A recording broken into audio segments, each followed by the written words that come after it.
Well, hello, beautiful listeners and viewers, and welcome to another episode of Heal Your Life Talk Show.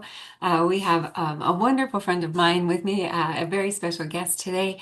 I'm going to tell you all about her. I just wanted to thank you for being here back at the Heal Your Life Talk Show, where we have real conversations with real people about real things going on. And today we're going to be sharing a story of transformation, of overcoming adversity in life, and I know you're going to love it. So our guest today is my friend Teresa Kinsey Novick. Did I get that right? Novick? Terisa Kinsey Novick, yes. Yes, thank you. Thank you. I'm so used to just going by the one name, I get confused. But let me just let everyone know that where your background.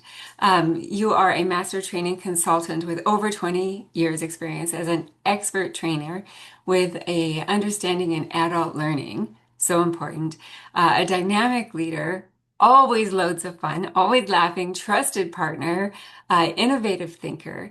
And the experience that you come from in that 20 years, as I understand it, is really in training and development, putting new systems into place for different companies, and being part of leadership that can be brought in, teach the system, teach the program, and then you're moving on to the next while the people that you have trained are working with the new systems. Wow, what a gift! What a gift that is. I know that you have worked with some of the largest financial companies, telecommunications, automotive, consulting companies in the world. I know that you are a superstar, and welcome to the show, Teresa. Thank you for having me. I'm Yeah. excited to be on your show. It's my pleasure. We've been talking about this for a while, so I'm glad that we were able to make it happen. I know you personally through Heal Your Life training, and Teresa came to the program in Banff in October of 2025 for 10 amazing days together. And right from our very first phone call, we joked that Teresa and I are just the Canadian version and the American version of the same person. That's right. And so stay tuned. I'm sure today is going to be lots of fun, lots of insight, lots of um, things to share that you'll be able to relate with. So, again, thank you so much for being here. I'm just going to dive right in if that's okay. Please.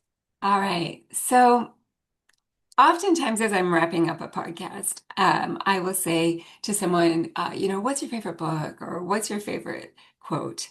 And so prior to recording, I had asked you, what is your favorite quote? And you said, I have lots of favorite quotes, but one really sums them all up. And that is, let go and let God. So my question to you today is, how did you get to that position where you're able to say that with such peace? Wow, that's a great question. And it's not just a one and done answer, right? Um, it's a process. It starts with um, getting quiet and seeking something internal rather than external. And when you turn that focus on yourself, something in this life shifts and you start to awaken. Mhm. I always say your lens starts to broaden. I don't know anything about photography, but I've gotten downloads with these words, and it's like the lens broadens, your aperture widens, and you just start to see things that were always there, but you never really paid attention to. And so the more that I go within, the more peace I find. So Mhm. that's just to sum it up briefly, that's it, just going within and that peace that you gain, you really start to understand those words, let go and let God. That's pretty much my motto.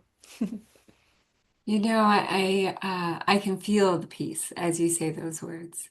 Mm, And for many of us, that is really what we are seeking is peace.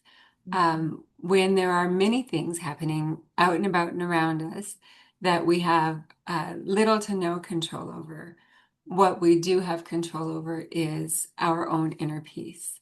Mm. So I know that you have faced adversity and hardship in your life.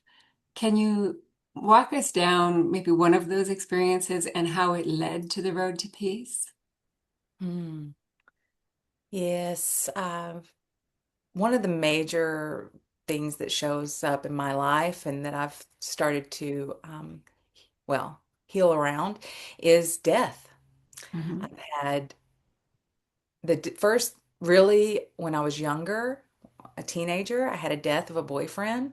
And teenagers and the emotional state that you're in, everything is magnified, and that was no different. For me to lose, of course, my first love was a huge loss, and it sent me down a path that scared me. And Hmm. luckily, I was able to come up from that path, but death has seemed to follow me throughout my life. And I really started seeing the pattern when my mom passed away. She and I were very, very tight, very close. I was her little helper, and she told me, she prayed me in, and she got what she prayed for. But when she passed, it left a huge hole and loss in my internally, and I didn't realize it because I thought I had prepared for it. Um, and so I was in grief for many, many, many years. And then my brother, and I'm the youngest of 10, so I have a lot of siblings, but this particular brother was the one that I grew up following behind, doing everything, running around with. He and I were very, very close, and he passed away in 2020. And after that, it seemed like one after the other, my dog and my husband passed just last year. So I've had a lot of death. And luckily for me, I had somewhat of a prophetic dream, and Jesus was part of it. And this was in 2012. And so it was before my mother passed and before all these significant losses. And so I've been able to see how that dream correlates with death in my life. And so because of that, it didn't answer all my questions, but it got me seeking. And so instead of woe is me and staying in that victimhood, which is very easy to do and understandable because loss is loss and it hurts. But what I found was that love and loss or grief uh, are just the opposite ends of the same vibration. And so the reason why I was in so much grief is because I loved so hard. And you would never know that kind of love if you didn't know the opposite of the loss of it. And so that's Hmm. what kind of brings it all together for me. But in all of this seeking and widening my view, I've come to know death as not an end, but a transition. And Hmm. once I realized and was shown, thank God, that death is not an end, that it is just a transformation and it's a beginning on another side, if you will, that brought so much peace to me, so much peace. And then I'll tell you, for your esoteric audience, I ask, and you keep asking, and you will receive. You keep knocking, and the door will be open. And I ask to hear from my loved ones on the other side, and I get that. I get that. Hmm. So it helps me to see that life continues just in a different way. And so my mom used to actually say a long time ago, she'd say, "You're not dying. It's like you're changing your address." And I thought, wow, that's pretty cool. That's pretty Hmm. cool. That's a very interesting way of looking at it, and I can feel the peace in the words as you're speaking. One word that you said that stuck out to me was victimhood, right? And how we can get stuck in the victimhood. And I, like you, like many of the listeners and viewers, have experienced deep, deep grief where there are days, and I don't want to speak for you, but I'll speak for me. There were days that I did not see the other way out of the grief. Like the grief was so much bigger than anything I could wrap my head around. And all sense of purpose was lost. Um, and it becomes all consuming.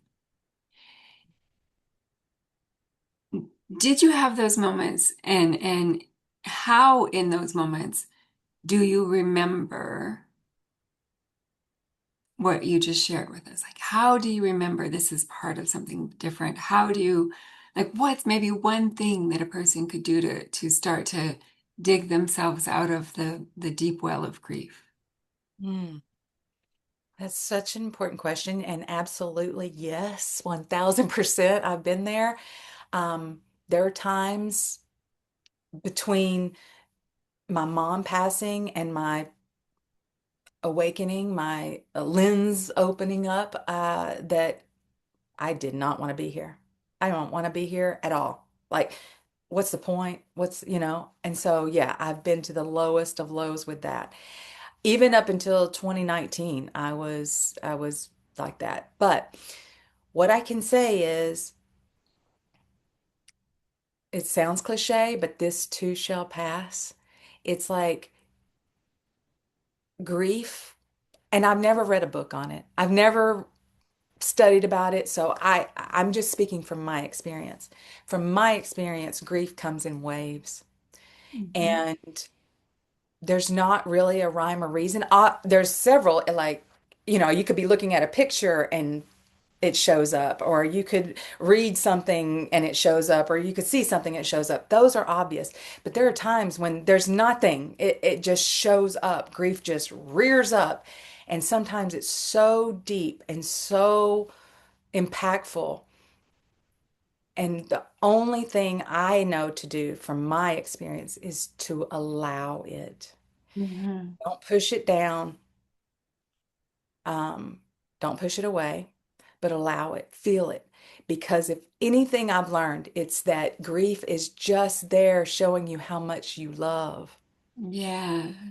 So there is a loss, and it hurts, but allow that feeling in. What does it feel like to lose? What does it feel like? Doesn't feel good, right? But then when you start allowing it and you let it breathe inside of you, then you start realizing the other side of that rod, if you will. The other side is the love. And so when you let grief flow through, just let it ride that wave, is what I'm saying. Let it come through, cry, scream, punch a pillow, whatever you need to do. And then after the grief comes the sun. And you can allow that feeling of love to realize, why am I grieving so much here? Why does this hurt so bad? Because I loved so much, and I still do. And love is an energy that never dies. So it's still here. So if you realize that the hurt, I'm going to allow it. It is there. It is truth. I'm going to allow it to come in. I'm going to feel it, and it may take an hour, it may take a day, it may take a month. You might be in grief for a while. Just allow it. Let it move through you. And then on the backside of that, feel that love, because that's what it is. It's love. It's the love between you and something that you've lost. And again, remember, you haven't actually lost it. The moments that you can get still and breathe and let go and let God, you'll start to feel the presence of that which you feel like you have lost. You haven't lost it, it's still here. It's just in another form. Hmm. You can feel that. That's when that peace that passes all understanding comes in. That's Yes. just my experience. As you're speaking, it reminds me of an experience I had this week. And, interestingly, you and I did not plan to talk about grief, but I think it's a much needed subject. And this week, someone said, "Hey, I was looking into you and I did a deep dive using AI on you. And I found this video of your mom, like just a random video of your mom. My mom passed away in 2010. And, she was, you know, chatting about overcoming cancer. in the video. And so I immediately was like just hit by that tsunami of grief and just like the wall of the grief. Once I was able to process what happened, it was the 100% without a doubt knowing that my mother and my father are on my side in all of this. My mother and my father, they've got my back. They're part of orchestrating what I do and how it makes a positive difference in the world. And so that connection was um, a tsunami, but also a tsunami of love to be able to be aware of these messages that are still appearing if you're paying attention and um, accepting of knowing that there's things going on in this world that are greater than we are. Yes. Oh, I love that. I love to hear that. And I feel like they're I know that there's stages. I couldn't tell you the stages to save my life, but I know that there are because I feel like I've gone through them. And so once you get out of those lower stages, Hmm. and you can rise up a little bit, that's when I think you start feeling, oh, like for me, I'm like, oh, maybe they're my guardian angels now. You know what I mean? And so I can start thinking other thoughts other than I just miss them. I miss them. I miss Yes. them. And also, I believe that what we keep saying, we keep calling in. So if you keep saying, I'm missing them, then you are Mhm. literally missing them. You're missing the signs that are coming in. You're missing the bird that they brought in to show you that they're here still, or the in my case, the dragonflies. And you're missing. You keep saying, I'm missing. Yeah, you are. So stop saying that and start saying, I love them. I love them. Yeah. I love them. And just feel the difference in the energy. Yes, we miss them. Of course, we miss them. But just feeling the difference in the energy of, maybe it's for me, a younger sister, right? I lost my sister when she was 29. That has a Mm. specific energy. The other energy of, you know, um, she's my guardian angel. I keep seeing signs that remind me of her and make me smile. A Mm. completely different energy. Going from a tragic loss at such a young life to over time and healing and grace, being able to um, see the gifts that she can bring me now that she could have never brought me on this earthly plane. Ah, yes. Yes. And I feel that to my core. And it is a different energy. I feel like, I can ask my brother different things, and I feel his energy. He literally could fix anything. He had a gift for that. And of course, I made fun of him when he was younger and he took my radio apart I was so angry, I was like, leave my stuff alone. But he put it back together. And he could do that. And I find myself now, I'm trying to fix something and I'm just like, oh, I just can't. And I'll say, Lynn, I call him Big Boy, help me to do this. And he will. I find that I'll get the knowledge. Oh, righty tighty, lefty loosey, or something. I can hear him saying something, and it's like, oh yeah, of course, duh. And same thing with my mom. So I do believe that they have become like our angels on the other side. And I believe that they're still here, so here energetically that if I get quiet enough, I can feel them, sense Yeah. them, hear them. I can see the signs. I can see the feather I can see the penny that whatever it is. Those are real.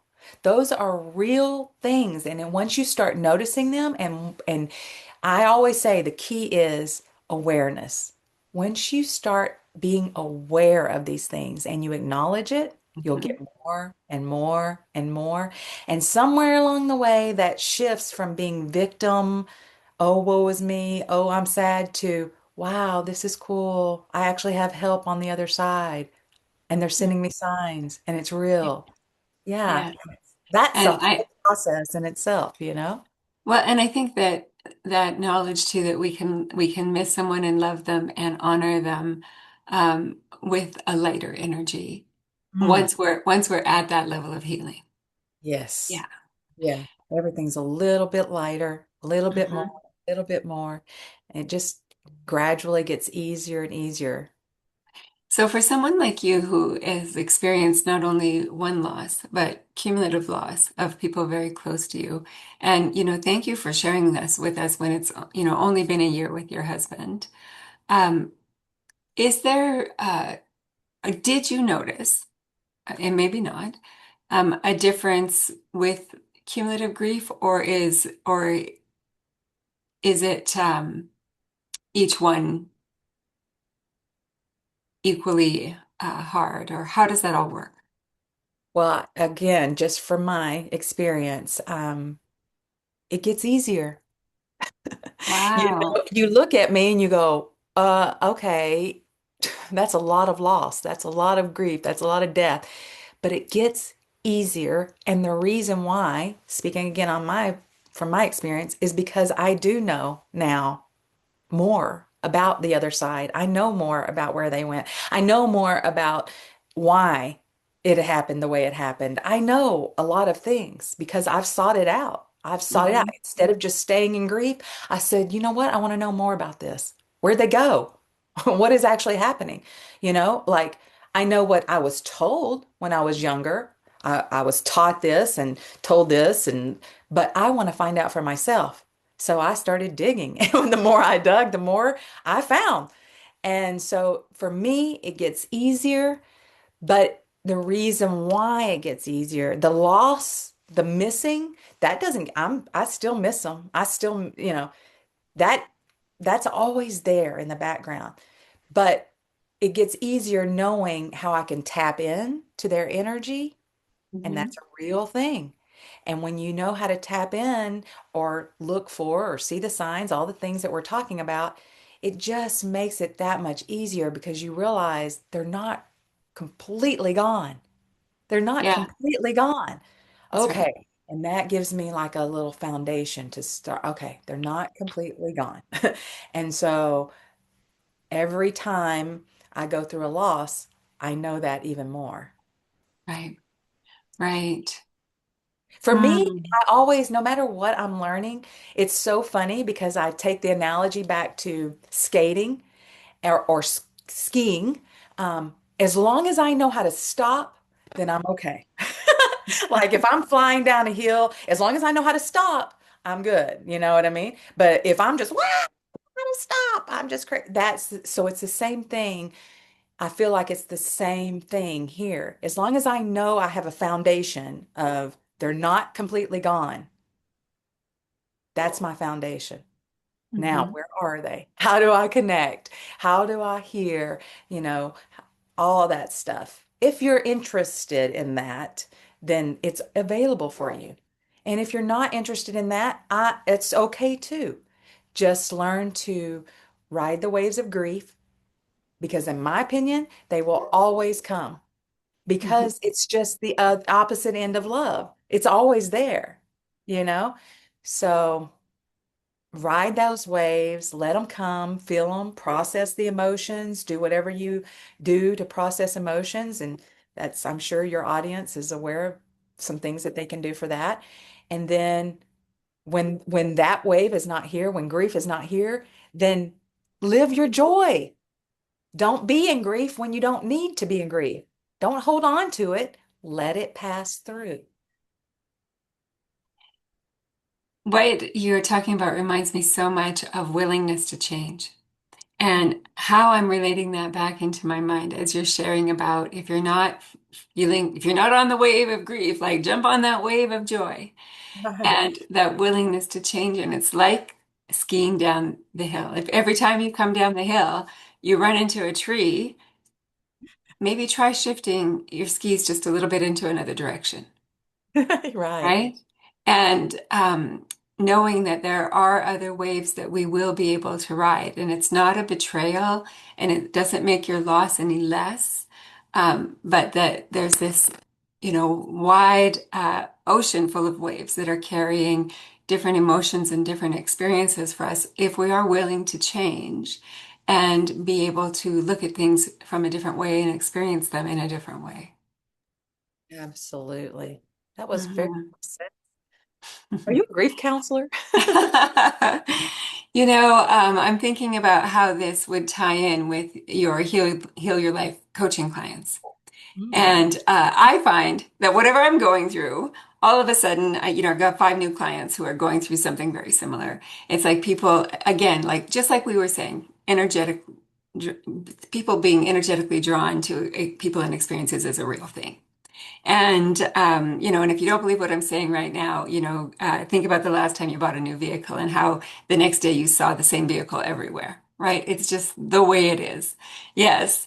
And so, if you are working with your Heal Your Life coaching clients, and they're coming to you and they are experiencing grief, but they're wanting to move forward towards uh, goals that they have for their life, whether it's relationship goals with family, whether it's spiritual goals or business or financial or whatever, health, whatever it is that they're coming to you and saying, listen, I want to be working towards this, but I'm so held back by grief. What's one thing that you would be able to offer to the viewers and listeners that would help them shift their skis a little bit so that they are able to experience different things? Mm. Such a great question.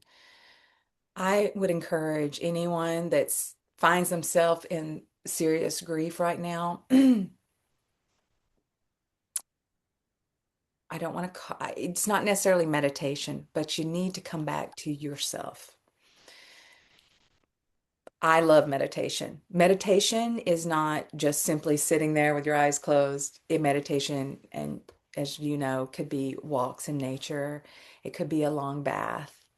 It could be Hmm. reading a book. It could be something that just brings you back to yourself, um, and your breath. Hmm. All of life is in here.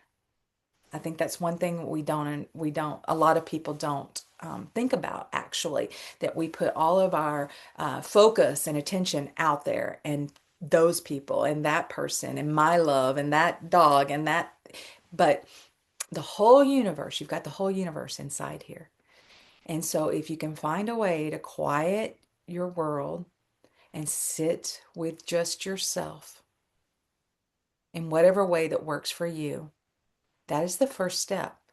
And the reason why that's the first step is because there's nothing external that's going to bring you the joy that you're seeking or the relief that you're seeking. None, nothing. It's all internal. Yes. So I, you've got to find a way to turn that focus around on yourself. yes. You can start by just 5 minutes a day. If that's all you got, start there. Set a timer, 5 minutes. I'm just going to sit here and just be in peace. Hmm. Something, a little trick that I like to do every once in a while is take my memory back to something that is so happy, so happy. There's not a bit of grief or anguish or anything in there. It's just happiness, whatever that memory is, and sit in it and feel that feeling. So you can see it in your mind. Maybe it was your eighth birthday party. I don't know. You had the time of your life, whatever it was. But sit in that energy, feel how it felt, because that is your God-given right to feel that way. So remember that.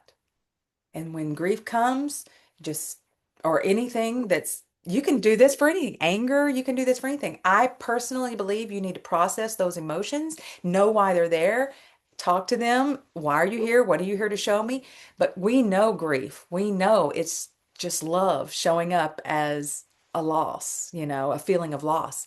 So if one little easy steps, take yourself back to the most happy memories you can remember and sit in there and feel it, because that is just energy, and it will actually sit with you and you'll feel it and it'll rise up.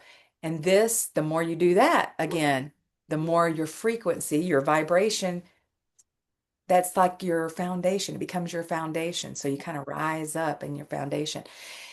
And honestly, the more you can do that and you can raise those the feelings and the vibrations and the happiness and the joy, the more you will feel like that throughout your Yes. day, throughout your life. So it's just a practice. Thank you so much for that. I know that that's going to be so valuable for people. And, you know, try it a few times. Just try it a few times and see how it feels for you. Try it on. Say, you know, I always tell people you don't have to marry every practice, just date it for a while, right? Try it, date it for a little while, see if this is working for you, if this energetic match of this happy place really helps you to find that peace within and the really getting quiet. Those were great tips. Thank you so much. And I just want to wrap up the show by saying I'm going to put Teresa's contact information into the show notes. And I know you're accepting coaching clients right now, currently. And if she's all full, I'm sure there's a waiting list available or something like that. So getting yourself booked in with Teresa if you are resonating with what she says and you are wanting a coaching relationship with someone. She knows her stuff and she walks her talk. And thank you so much for everything you shared with us today around grief. I'm reminded of Louise Hay and David Kessler's book, You Can Heal Your Heart, as well, which is helpful for people going through grief. And remembering that grief is not only losing the physical presence of someone here, it is also friendships that didn't work out, jobs that were lost, expectations that weren't met, or even versions of yourself that are now in the past. All of these different things can bring up grief, and all of them are very valid feelings. But there is a way through that honors your feelings and honors anyone else involved, but allows you to experience that peace that Teresa was talking about. So thank you everyone for joining us. Teresa, we did it. Thank you for joining us. And I Thanks. look forward to seeing you all next time. And Teresa, come on back anytime, all right? Will do. Thank you for having me.